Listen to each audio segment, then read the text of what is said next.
Sziasztok, Sefi vagyok. Megint történtek azért a dolgok itt a háttérben. A mai nap az meglehetősen jól sikerült. Egyébként arra számítottam tényleg, hogy katasztrófa lesz. De tudtam egy olyan dolgot csinálni, amire azt hittem, hogy nem tudom megcsinálni, de megtudtam. És tök jó. Úgyhogy most úgy tűnik, hogy kezd egy kicsit rendbe jönni a dolog itt a háztájékán. Azért tegnap estére is jutott egy kis mizéria egyébként, mert kihívták a rendőröket, mert én elaludtam, közben meg szólt a zene. És akkor, de egyébként meg magától leáll egy idő után, hogyha nem piszkálom, meg minden, csak hát olyan papírvékony falak vannak itt a panelban, hogy mindent át lehet hallani. De mindenki jöttek a rendőrök, azt mondták, hogy jó, nincs semmi gond, csak kapcsoljam le. De akkor már le is állt, az benne a vicc, hogy pont amikor már ide értek, akkor már nem ment. Tehát amikor én fölébredtem arra, hogy kopognak, akkor már nem ment. De mindegy. És a lényeg az, hogy ma meg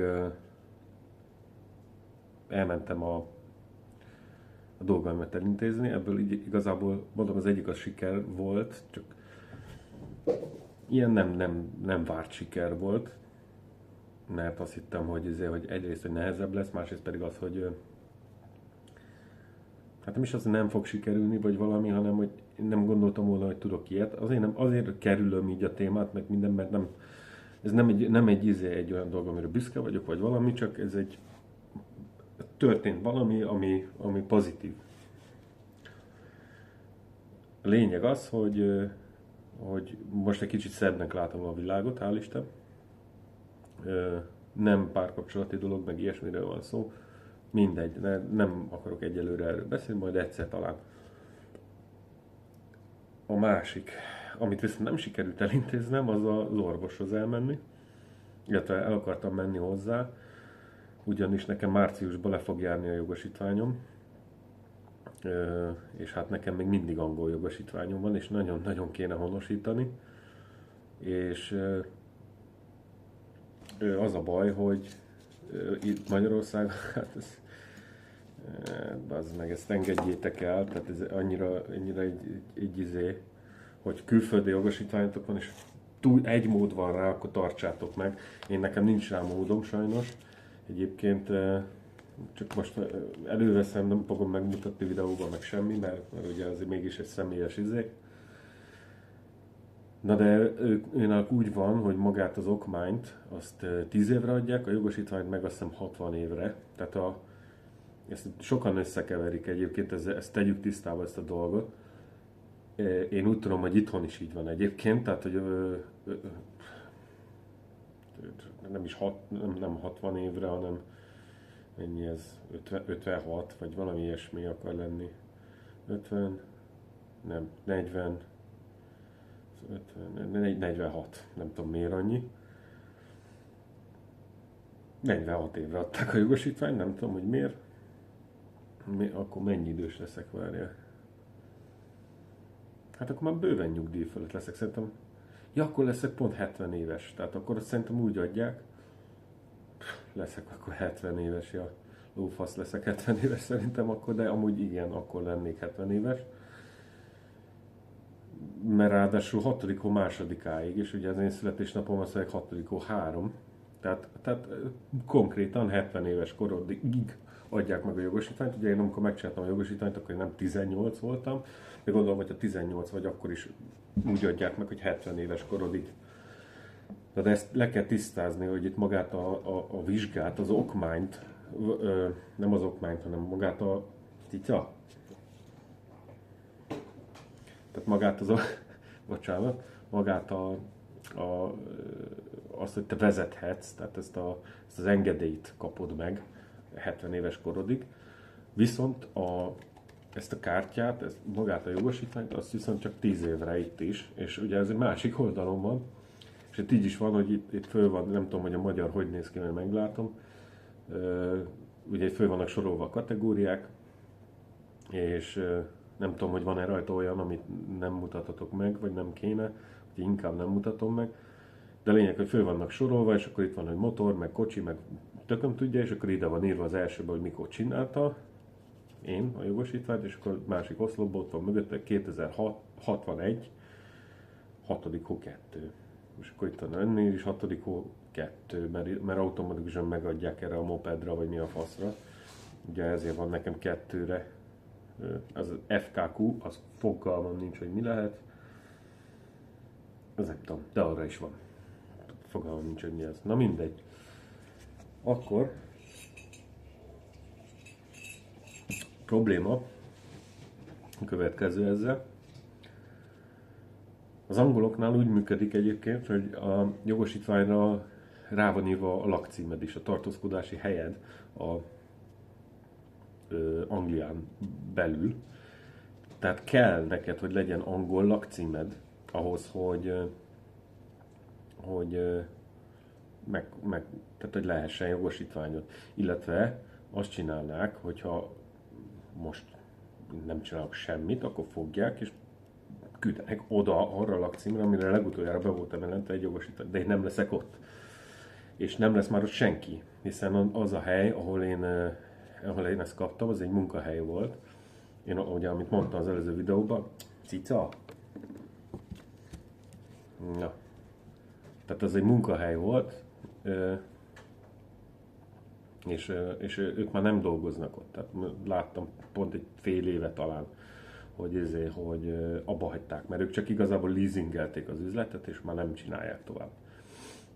És tehát még az se lehet, hogy megkérem őket, hogy postázzák el, vagy valami, mert egyszer egyébként kellett, amikor elhagytam, akkor meg kellett kérni, hogy én elintéztem neten minden izét, amit muszáj, és akkor oda elpostázták, és akkor ők meg tovább postázták nekem, úgyhogy azért van most nálam jogosítvány, de ez már újra nyomott, vagy nem tudom, hogy mondjam. És a lényeg, hogy tehát nekik van rajta lakcím, és a magyaron én úgy tudom, hogy nincs.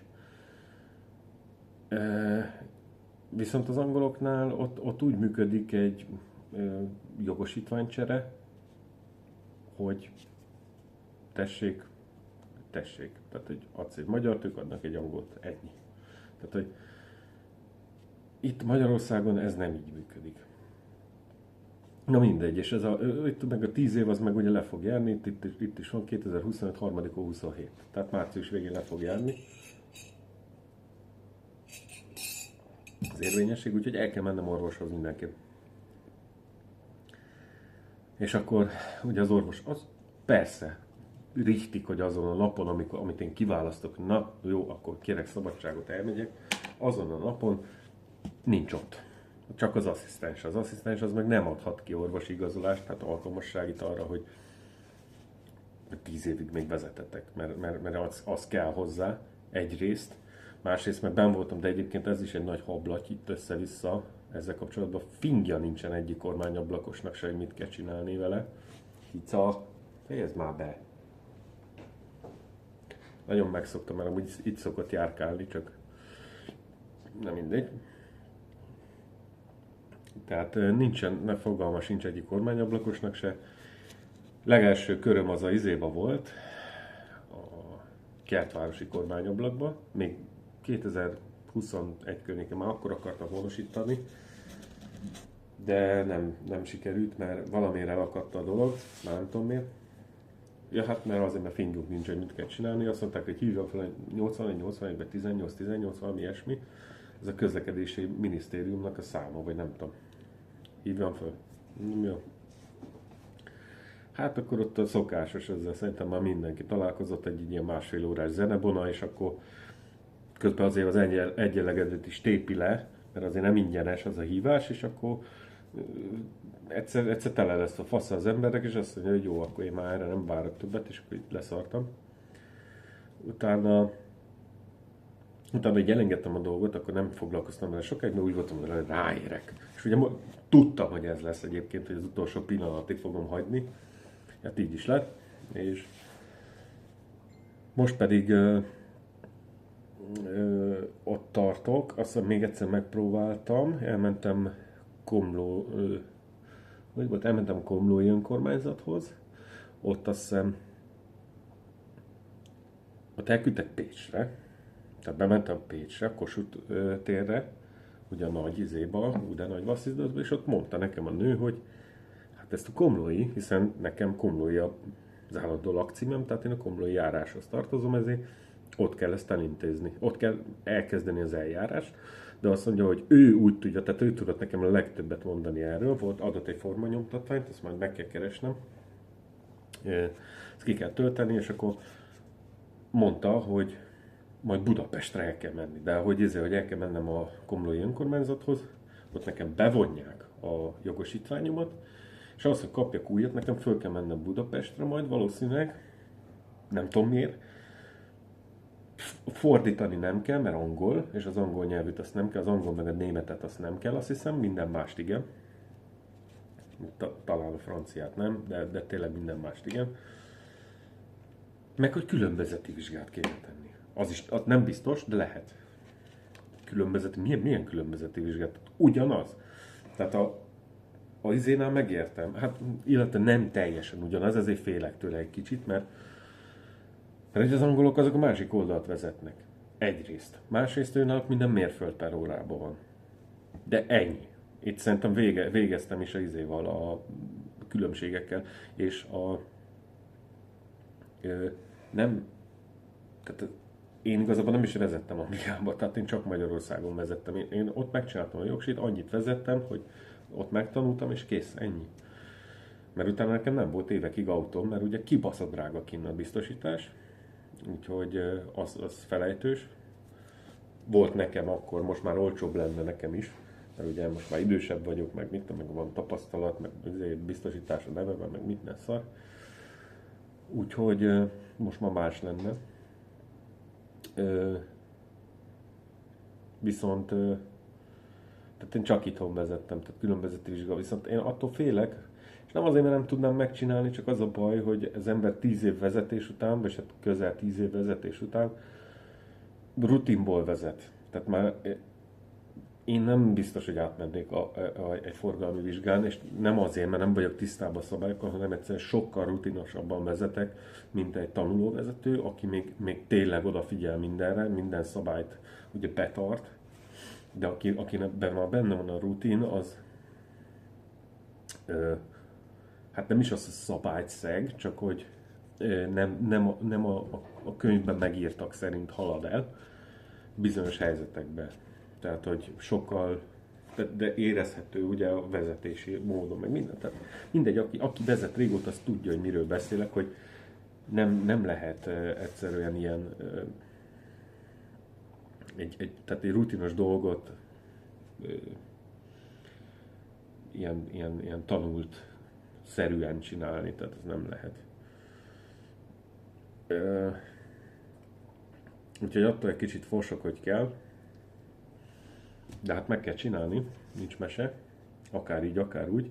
Meg hát kíváncsi leszek, hogy mennyibe fog ez is kerülni, mert ebben az országban tényleg minden pénzbe kerül. Amíg az angoloknál mondom, hogy odamész, jó napot kívánok, kérek egy angol jogosítványt ez helyett. Tessék, itt van, viszontlátás, tehát nem szórakoznak ilyennel. Megnézik, beütik az adatbázisba, látják, hogy tényleg érvényes Magyarországon, meg mit tudom én, akkor adnak. Ennyi. És akkor ugye jöhetne itt a duma, hogy, mert erre is számítok egyébként, hogy ugye nem EU-s már Anglia. Viszont én úgy tudom, hogy a törvények úgy vonatkoznak, hogy a kiállítás évébe, és abban még ugye itt van még az EU-s zászló, mert akkor még EU-s volt, amikor kiállították. Tehát amíg nem adnak újat, addig nekem EU-s jogosítványom van. És ezt úgy is kell kezelni, mint hogyha még ugyanúgy tagállam lenne Anglia. Én így tudom. Mert a kiállítás évében akkor még Európai Uniós volt, tehát azok a törvények vonatkoznak rá, amik akkor. Úgyhogy ezért remélem, hogy nem fognak szivatni. Tehát ezt nem sikerült elintéznem, hogy az orvossal ezt el tudjam tőle kérni, mert utána még mondom, még el kell menni akkor kormányablakhoz, ott kell még valami baszakodni, utána meg el kell menni Budapestre valamikor, gondolom oda is időpontot foglalni, meg én egy 3 órát a zenélő telefonnal üzélni. Ezt ennyi. Úgyhogy úgyhogy csütörtökön rendel délután, úgyhogy akkor majd meló után gyorsan lemegyek Komlóra, és akkor utána megyek vissza, vagy jövök haza, és akkor remélem, hogy sikerül ezt most már tényleg kezdeni egyáltalán haladni vele, mert ez frusztráló, tehát ez azért nagy kő lenne így a vállamról, hogyha ezt el tudnám intézni minél hamarabb, mert bosszant, rohadtul idegesít, ugye, mert lejár a jogosítványom, akkor mi a faszomat csinálok? Hát, hogy persze lehet buszozni, meg vonatozni, hogy minden, de van egy jogosítványom, van egy autóm, amire fizetek, és akkor menjek busszal, érted? Tehát, hogy ilyen nincs. Mert hogy van, csak akkor nem kell az autó. Tehát akkor nem kell, hogyha nincs jogsi, vagy nincs akkor mi a fasznak? Na mindegy. Szóval, ez történt ma. Ezért kértem szabadságot, hogy ezeket el tudjam intézni. Mondom, ebből az egyik sikerült, hál' Istennek. A másik az, amit mondtam, az nem. De jobban örülök annak, hogy valamit sikerült elintézni, és az a valami, amit elintéztem, az nagyon jó. Akartam még kiegészíteni egy kicsit egy sztorival, igazából az egészet, mert közben írta valaki, hogy legyen még valami kis sztori, és akkor mondtam, hogy jó, oké, rendben van. Én meg azért csak így gondolkodtam, hogy mondom, miről lehetne. És akkor most pont így, ahogy izét néztem, a jogosítvány, ugye nekem ezen még az angol lakcímem van. És ez a kocsma. És hát én ott 2,5 évet éltem azért ebbe a kocsmába, úgyhogy eléggé nagy része. 2013-tól 15-ig azt hiszem ott éltem. És hát ott azért elég cudar dolgok történtek ebben a 2,5 évben. Azt kell tudni, próbálom összefogalmazni a dolgokat, és nem túl sokat lelőni, mert azért itt annyira sok sztori lesz, hogy ez egy aranybánya, amit itt tudnék mesélni, hogy mik történtek velem. Cica, megint. És hát lehet, hogy ezt akarja, nem tudom, úgyhogy most ezt kapja. De mondjuk most egy random sztorit ki emelek az egészből. Ugye mondtam, hogy volt egy srác, aki ott lakott még velem szemben lévő szobába. Nem bír magával. Engedd, de... Itt valamit elindított egy játékot a számítógépen, baszki. Elindította a Minecraftot, beszarok, na mindegy. Mindjárt kikapcsolom. Jaj, most a faszom, itt zavar ez az egész. Nem tudom kikapcsolni se, úgy lefagyasztotta a gépet. Na mindegy. Olyan rárakta a seggét a billentyűzetre, és valamit elindított. Most mi van már? Öcsém. Na mindegy. És azt mondja, most dönts már el, hogy mit csinálsz, cica, hát nem igaz. Most akkor feküdjél le, vagy álljál föl. Szóval volt egy srác, aki ott lakott velem egy helyen a kocsmában, tehát totál lefagyott a gép.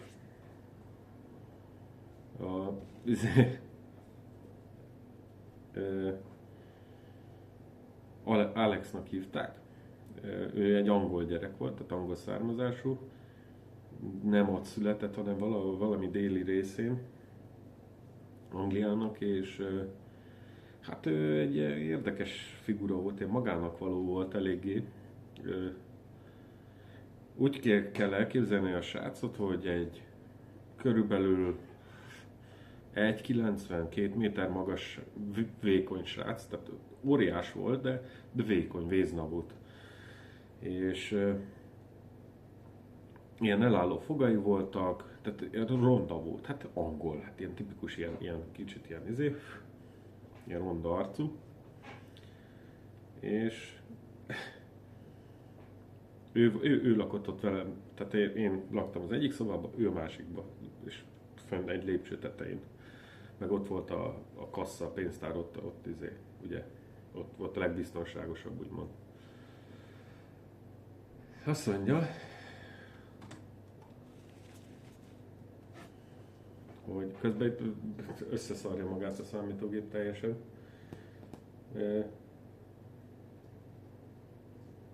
És hát ővele sok sztori történt, mert ő elég durván alkesz volt a csávó, tehát hát nem mondanám, hogy elég durván, de olyan, nem tudom, olyan érdekes volt a srác. Na most az a lényeg, hogy úgy működött egyébként nálunk a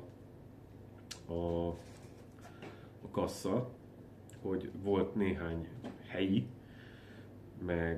meg akármi is, tehát a személyzet is, azok igénybe vették azt, hogy egy ilyen tabra iratták föl a fogyasztást, és akkor ugye utólag kifizették. Tehát csináltak egy számlát gyakorlatilag. Ezt én is megtehettem, meg bárki, aki ott dolgozott, és akkor levonták a fizetésedből minden héten, mert ott hetente volt fizetés, hogy mennyi az annyi. Bekapartált egy cica. Istenem. Mindegy. Meg kéne vágni a körmeit. Majd hónap. És azt mondja,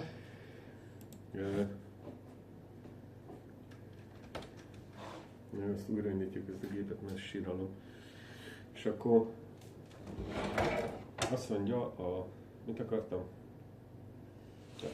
Az Alex, ő neki mindig úgy nézett ki ez a számlája, hogy ő nem nagyon kapott fizetést ott. Tehát, hogy ő gyakorlatilag minden héten leitta bőven a fizetését. Tehát, és azért tugiba, ugye amikor nem volt ott a főnök, akkor azért még behúzott magának egy-két sört. Ugye nem kell standolni, meg ilyesmi, tehát nem volt hogy tehát nem kell standolni, meg ilyenek, hogy ezt mérjék, vagy valami, meg hát nem tudott annyit inni. A harmadrészt pedig a főnök is állandóan piázott ingyen, úgyhogy kutyának nem tűnt fel. Tehát gyakorlatilag ingyen is tudott sörözni. De ezt tudta a főnök is, tehát tésztában volt vele, hogy nem fog minden szart fölírogatni magának, mert ez csak a becsületeden múlott, mert egy papírra volt fölírva, hogy Alex, és akkor oda volt írva alá, hogy 3 font 20 cent. És akkor ez az volt egy kósos sör. És akkor 3 font 20, 3 font 20, 3 font 20, és akkor mindig csak így fölírogatta. És akkor mondta, volt olyan, hogy egyébként, mert én is mondtam neki, hogy amikor én voltam záró, tehát hogy én pultoztam, mondom, nem írom föl, nem írtam neki föl mindegyiket, ez volt egy ilyen közös megállapodásunk, és akkor én is tudtam sörözni úgymond ingyen, tehát akkor én se írtam föl egy párat, és ő se írt föl egy párat. És viszont neki már nagyon sok volt, és néha mondtam neki, hogy figyelj Alex, ezeket már föl kell írnom, baszki, már 20. sört iszod, érted, nem tudok ennyit, már nincsen pofám már izéni. És akkor persze, mindig mondta, hogy jó, oké, mert alkott a kasszában, volt nála pénz, meg ilyenek, de tényleg minden teli volt. Minden héten, tehát hogy úgy volt, azt hiszem minden pénteken kaptunk pénzt borítékba. Jól emlékszem? Azt hiszem igen, de nem biztos, de azt hiszem így kaptunk minden héten. Nem volt sok ez a pénz, de ha azt nézzük, hogy ingyen laktunk ott, meg ingyen ettünk, mert ezért a konyhából is ehettünk bizonyos dolgokat, így nyilván ott se sztéket ehettünk, meg mit tudom én, hanem ilyen szendvicseket, tojás, vagy éppen amit csinált a szakács, és akkor abból még valami maradék volt, vagy amit már kibasztak volna a picsába, akkor abból is ehettünk. Az ilyen olcsóbb dolgokat nyugodtan, de ingyen volt, tök ingyen volt. Szállásért se kellett egy vasat se fizetni, tényleg semmit. Az internetet azt én megoldottam magamnak, mert mondták, tehát itt nincs internet, a szobáig nem megy el a wifi, meg minden. Mondom, bízzátok ide, én olyan magánakcióba kezdtem, az éjszaka folyamán vettem egy nem is tudom, egy ilyen 40 vagy 50 méteres netkábelt, és elkezdtem végighúzni a modemtől egészen a szobáig. És behúztam, úgy, hogy el is vezettem a vezetéket, tehát végig elvezettem az izénál, az ajtófélfánál vettem ilyen szegecseket, akkor azzal is így végig szőnyeg alatt, mellett, meg mit tudom én, és akkor egyszer föltűnt a főnöknek, azt mondja, ez mióta van itt ez a kábel? Hát mondom a főnök, egy éve. És azt mondja, baszki, azt mondja, hát azt, hogy ő észre se vette, hogy ez így tök jó, így bele is egyezett volna, meg minden, csak azt hitte, hogy majd lógni fog itt össze-vissza a vezeték. Hát mondom, nem vagyok hülye. Mondom, persze, hogy eldugtam, föl se tűnt neki egy évig. Na mindegy. És akkor, és utána meg tök örült neki, mert ugye akkor volt net ott fönn is. És akkor de nem gondolt erre senki. Egyszer csináltam, bazd meg egy izéból, egy szórólapból egy töltsért, és megtapsoltak gyakorlatilag, hogy milyen leleményes vagyok, hogy tudtam egy töltsért csinálni belőle. De erre nem gondolt senki. Na mindegy, tehát eléggé fura brigád volt. Nem voltak túl okosak.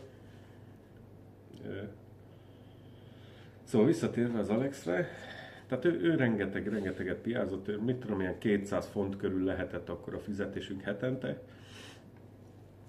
De mondom, minden ingyen volt, tehát igazából ez a 200 font, ez tényleg költőpénz volt. És viszont én sem tudtam spórolni, meg az Alex se. Az Alex azért már elivott mindent. Illetve én nem is azt nem spóroltam, hanem én befektettem. Tehát ugye a jogosítványt ott megcsináltam, tehát én azért beforgattam a pénzt. Meg ugye azt is tegyük hozzá, hogy ez egy 200 fős falu volt, egyetlen egy kocsmával, az volt, ahol én dolgozok. És más nem tudták csinálni ebbe a faluba, mint hogy elmész a kocsmába. De a faszom az, aki a szabadnapján ott akar lenni, ahol dolgozik, nem? Hát, és akkor nekem csak egy szabadnapom volt, egy teljes szabadnapom volt, mert az is ilyen izéba volt, ilyen váltó műszakba dolgoztunk, vagy ilyen split shift, annak hívták, ez eléggé népszerű egyébként a vendéglátásban, főleg az olyan helyeken, ahol adják a szállást, ugye? Mert ott meg tudod oldani, ott direkt úgy ezzel kalkulálnak, hogy ezt te meg tudod oldani, és cserébe ugye kapsz egy szállást. És ez azt jelentette, hogy nekem úgy voltak a műszakjaim, hogy hétfőn szabadnapom volt, hogy volt? De hétfőn szabadnapom volt egész nap, kedden reggel volt szabadnapom, kedd este, azt hiszem 6 órára mentem, akkor kezdtem, és én zártam. Tehát kedden mindig én zártam a kocsmát. Szerdán akkor reggel dolgoztam, meg délután, és akkor azt hiszem az Alex volt teljes, igen, szerdán volt az Alexnak teljes szabadnapja, mert őnek a kedd délután volt szabadnap. Kedd reggel dolgozott, és utána már nem. És én jártam egyébként a legszarabbul, majd meglátjátok, mert az Alexnak innentől tényleg sokkal több szabad ideje volt, mert ő kedden délbe, tehát ebéd után, vagy 2 órakor, ebéd után, ebédeltetés után, ő lerakta a műszakot, minden délután jött a tulajnak az apja, és ő minden délután ott volt, meg minden reggel ott volt. Tehát ő csinálta a reggeliket, meg minden délután ebben a köztes időszakban, amíg nincsen se ebéd, se vacsora, akkor ő volt ott, és akkor ő vitte a pultot. És az Alexnak ugye akkor még ott volt a szerda, és csütörtökön csak este kezdett el dolgozni. És akkor úgy volt, hogy szerdán én voltam reggel 10-től 2-ig, akkor volt egy pihenő, 2-től 6-ig, és akkor 6-tól voltam 9-ig, azt hiszem, 8-9-ig, attól függ, hogy nyáron azt hiszem 9-ig, télen 8-ig, mert ugye attól függ, hogy milyen forgalom volt az étteremben, akkor zárt a konyha. És akkor nem én zártam, hanem akkor volt egy ausztrál csaj a Karen, akkor ő zárt. De ő csak szerdán dolgozott ott, mert ilyen másodállás volt neki. Tehát a főállás az nekem, meg az Alexnak volt, illetve a főnöknek, meg a főnök asszonynak. Meg volt egy takarító, aki minden reggel takarított, ő is főállásban volt ott, meg hát mondhatjuk, hogy akkor a főnöknek az apja is, mert ő is mindig ott volt tényleg. És akkor csütörtökön ugye akkor reggel még akkor én benn voltam, tehát akkor én reggel 10-től, 2-ig, akkor utána este, akkor benn voltunk, úgyhogy én voltam a izéval, az Alex-szal, este 9-10-ig, és akkor az Alex zárt csütörtökön. Pénteken akkor volt ez a halpéntek, az borzasztóan volt, populáris, tehát ott rengetegen voltak, mindig, minden hétvégén, vagy minden héten pénteken szinte teltház volt nálunk, mert a környék összes farmerre, meg mindenki oda begyűlt, és csak halat árult. Illetve nem csak halat, de arról szólt az egész, hogy hal. És a főnök nem is szerette, hogyha valaki nem halat kér. De ugye voltak szálló vendégek is, akik nem azért jöttek, hogy halat zabáljanak, hanem à la carte menüt. És azért mondom el ezeket mind, mert ezt egyszer el akarom így mesélni, hogy meglegyen az atmoszféra, és akkor majd jönnek a sztorik, hogy ki kicsoda, milyen figurák voltak ott.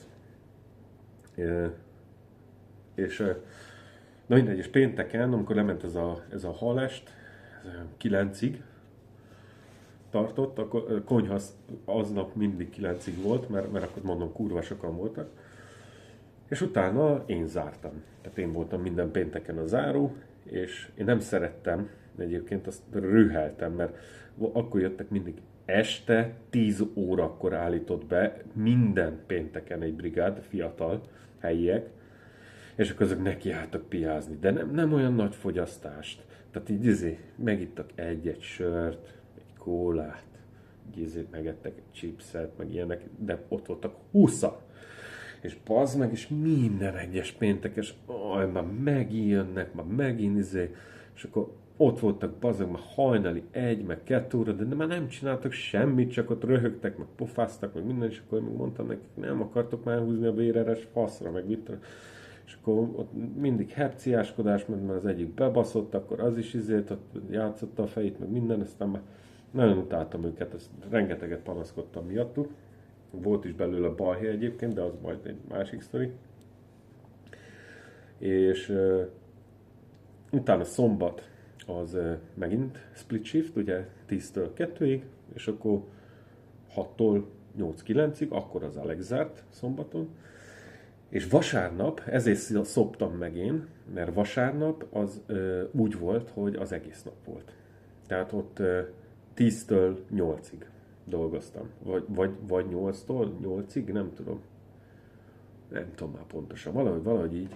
De az kurva hosszú volt minden vasárnap, mert az angoloknál szokás a vasárnapi ebéd, vagy nem tudom, hogy mondjam, és akkor ők ilyen vasárnapi roast dinner tesznek.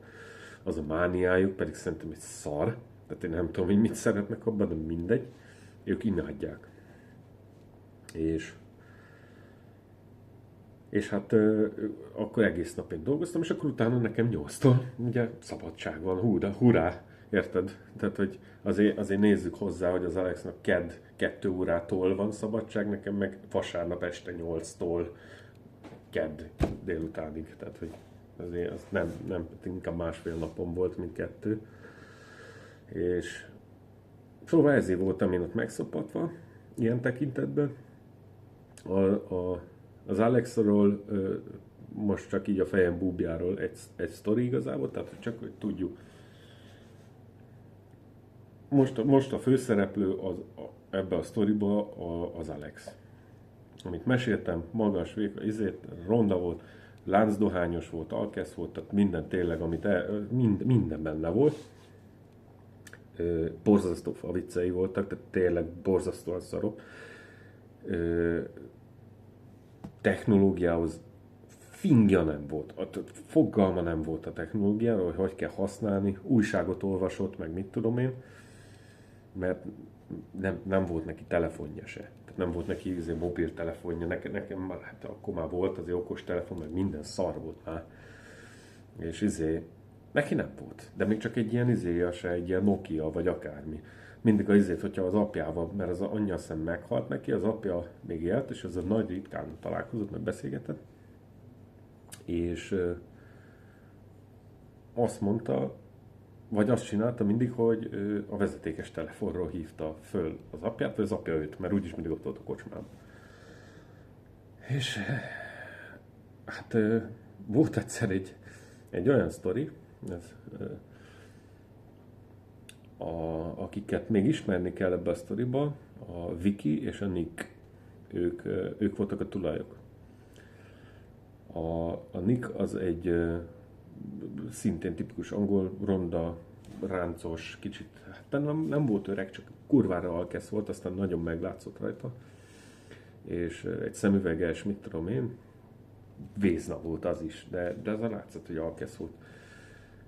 A Vicky az pedig a felesége volt. Nekik volt 2 gyerekük, a Bart és a Sarah. És a Vicky az pedig egy hát ilyen duci nő volt, de nagyon, nagyon szorgalmas volt. Tehát a Vicky nélkül az a kocsma az lecsó lett volna. Ez mindent megcsinált, és ez tényleg ott volt éjjel-nappal. És rengeteget dolgozott. De neki is volt egy kicsit ilyen kétszínű volt, meg legalábbis én úgy gondolom, hogy volt benne némi kétszínűség. De meg néha, amikor rossz kedve volt, akkor nagyon, nagyon nem akartam bele környékén lenni, meg semmi, és nem tudom. Na mindegy, ő ilyen volt. A Bart meg a Sarah azok voltak, hát a Bart az olyan, mit tudom, 15-6 éves, 14-5 éves lehetett, a Sarah az meg olyan 10 körül. És a Bart, a Sarah az ugye még kicsi volt nagyon, tehát hogy ő mégis bőven általános iskolában volt, és ő csak úgy bejárkált, aztán ott játszott, meg nem tudom, számítógépen baszakodott, meg ilyenek. És a Bart az meg nem is tudom már melyik nap, de néha bejött itt segíteni a konyhába. Minden, nem tudom, tényleg melyik nap már, minden szombaton, talán szombatonként így bejött egy kicsit mosogatni, tehát ennyi, semmi extra, és akkor ezért kapott egy kis zseppénzt. És akkor azt mondja, egyszer az Alex, nem szombaton, pont egy szerdán, mert pont az Alex benne a lényeg, hogy szerdán ugye berugott, mint a szar. Ugye elindult reggel, biciklivel az idióta, neki állt biciklizni, azt mondja, kurva jó idő volt, egyébként tényleg én is bicikliztem ott, mert nagyon jó volt, mert ott volt, azt hiszem a Bartnak a biciklia volt, és nem használta, és akkor mondta, hogy persze, hát vigyétek el, és akkor ott hagyta kint, és ott mindig én legalábbra is elvittem egy csomószor a bringát, és akkor a környéken tekertem, csak szar volt, mert mindenhol domb volt, tehát eléggé necces volt azért ott biciklizni, de mindegy, ez van. És egyszer elvitte ő egy szerda reggel, és hát valamikor, hát délbe, ebéd közben, mert a Bart az nem az esti műszakban dolgozott, az biztos, hanem délbe.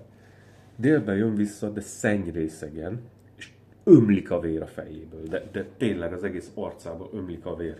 És akkor bejön csöpög végig a konyhába, hogy megy föl a szobába, vagy a szobába, azt hiszem, igen, oda ment fel, ott van egy fürdő, és akkor odáig vonszoltál magát, tudod? Ömlik a vér, csöpög meg minden, és akkor nézzünk így ketten, így a Bárttal. Ő mosogatott, én meg ugye, én pincér voltam akkor, vagy pultos, és nem tudom, én is pont benn voltam a konyhában, jön az Alex, megy végig, de nem szól egy szó, csak ömlik róla a vér. Mondom, mi a fasz van, tudod? És akkor elment föl a nézzünk így egymásra a Bárttal, meg a Nick, ő főzött akkor, és akkor megfogja a Bárt így egy ilyen konyharuhát, megfogja, és így izomba oda bassza az azt mondja, hogy is mondta, hogy én nem erre jelentkeztem, amikor csatlakoztam a konyhai csapathoz, mert hogy ömlik a vér a fejéből a csávónak. És akkor utána kérdezzük, utána valahogy sikerült lejönni, és hogy mi történt, és akkor be volt baszva, mint az állat, tudod, és akkor elesett a biciklivel, de valami óriási taknyolhatott, mert a biciklinek is az teljesen gané volt, meg hát az ömlött belőle a vér, de hát nem hívott mentőt, meg semmi, de hát még jobban ömlött belőle a vér, ugye, mert még be is volt baszva, és ugye részegen meg sokkal vérzékenyebb vagy. Basszus.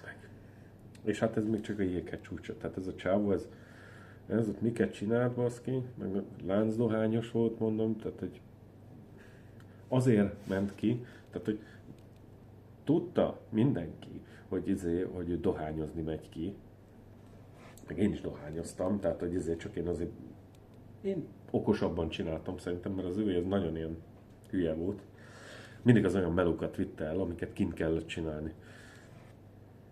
Virágokat öntözött.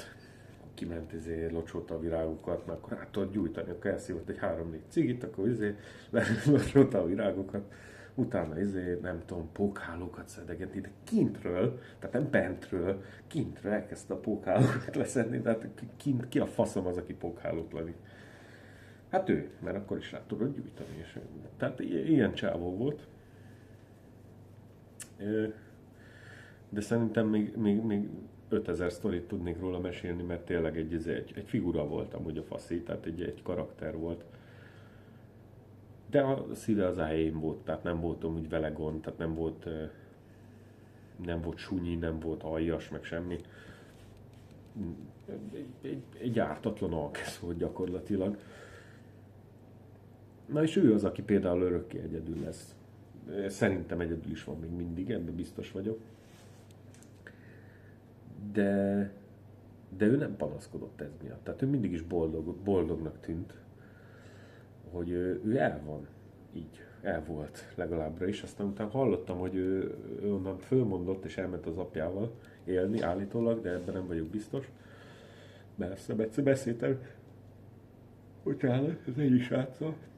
És ő mintha mondta volna.